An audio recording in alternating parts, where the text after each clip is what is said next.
সকল দাদাভাইকে জানাই শুভ ভ্রাতৃদ্বিতীয়ার অনেক অনেক শুভেচ্ছা। সকলে ভালো থাকুক এই কামনাই করি। আর ছোট্টটা মিনি ভ্লগ নিয়ে এসে সম্পূর্ণ ভিডিওটা দেখো।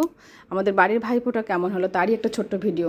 সকাল সকাল ছেলে মেয়েকে নিয়ে গুছিয়ে গেছে চলে গেলাম পাশেই ননদের বাড়িতে, ভাইফোঁটার আয়োজন হয়েছিল সেখানে। তো সবাই মিলে ওখানে এক জায়গা হয়েছিলাম আমরা, ননদ ভাসুর সবাই মিলে। তো প্রথমেই আমার ভাসুর আর আমার বরকে ফোঁটা দিয়ে দিল আমার ননদরা, তারপরে আমার ছেলেকে ফোঁটা দিল ননদের মেয়েরা, আমার মেয়ে, এরা সবাই মিলে। আর আমার ছেলে খুব হাসি খুশি মনে ফোঁটাটা নিল, সবাই খুব খুশি হয়েছে। যাক, ফোঁটার গাছটা হয়ে গেলেই আমরা চলে গেলাম রান্নাঘরে সবাই মিলে, ননদ আমরা সবাই মিলে, আমার যাও ছিল, সবাই মিলে আমরা লুচি ভাজতে শুরু করলাম। তারপরে একজন দিতে শুরু করলো। সকাল সকাল আমাদের মেনুতে ছিল লুচি, আলুর দম, পায়েস, মিষ্টি, তার সঙ্গে ছিল পনির পকোড়া। তো সকালবেলায় সবাই খুব মজা করে সময়টা কাটালাম। তো কাজের ক্ষেত্রে সবারই তো দূরে থাকতে হয়, তবে এই একটা দিন আমরা সবাই একসঙ্গে থাকতে পেরে খুব ভালো লাগলো। আজকে এইটুকু, টাটা।